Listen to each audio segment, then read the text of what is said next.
YCP నాయకులకు లోకేష్ను విమర్శించే అర్హత లేదని మంత్రులు ఎన్ఎండి ఫరూక్, బీసీ జనార్దన్ రెడ్డి ఘాటుగా విమర్శించారు.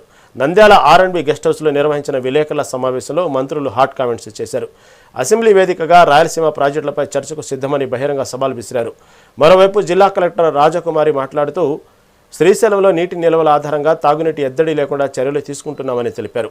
వర్షాభావ పరిస్థితుల వల్ల రైతులు ప్రత్యామ్నాయ పంటలు సాగు చేయాలని, పంటల బీమా నమోదు చేయాలని విజ్ఞప్తి చేశారు. కమిషన్ల కక్కుట్టుబడి లైనింగ్ చేయడము, దానివల్ల కింద కూడా కాంక్రీట్ చేయడం జరిగింది. ప్రాజెక్టుల ప్రాధాన్యం ఇచ్చిన ప్రభుత్వం తెలుగుదేశం ప్రభుత్వం అని కూడా తెలియజేస్తా ఉన్నారు. సవాల్ లోకేష్ ఎందుకు రాజీనామా చేయాలండి? మా లోకేష్ బాబు గారు ఎందుకు రాజీనామా చేయాల కారణాలు చెప్పండి.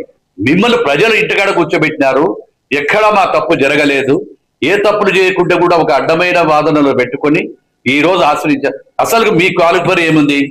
లోకేష్ బాబు చేస్తున్నటువంటి అభివృద్ధిలో కానీ ఈ రోజు దేశ విదేశాలకు పోతే అక్కడ వాళ్ళందరూ కూడా ఎదురెక్కొచ్చి రండి పరిశ్రమలు పెట్టండి అంటే మేము వస్తాము మీతో అని చెప్పి ఇన్ని పరిశ్రమలు తీసుకొచ్చేందుకు రాజీనామా చేయాలన్నా లోకేష్ బాబు గారు? విప్లవాత్మకమైన మార్పులు తీసుకొచ్చాడు చరిత్రలో. విద్యాశాఖలో విప్లవాత్మకమైన మార్పులు తీసుకొచ్చింది లోకేష్ బాబు గారు.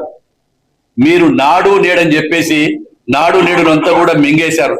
ఎర్ర రంగు పూయడం, గోడలు గది పూయడం, దాంట్లో ముగ్గులు వేయడం, డబ్బులు తినడం. ఎకరాకి మనకి 6,000 టీఎంసీ, మనకి 6,000 ఎకరాలకి 1 టీఎంసీ అవసరం అవుతుంది.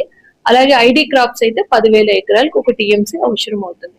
అంటే దగ్గర మనకి 70 టీఎంసీస్ ఆఫ్ వాటర్ మనకు సాగునీరుకి అవసరం అవుతుంది. ఇప్పుడు మనకి వర్షాలు సరిగ్గా పడకపోవడం వల్ల రిజర్వాయర్స్ పూర్తిగా నిండలేదు. ఇప్పుడిప్పుడే శ్రీశైలంకి నీటి ప్రవాహం కొనసాగుతుంది కాబట్టి ఖరీఫ్ కి నీరు అందించే పరిస్థితులు మనకు కనపడట్లేదు.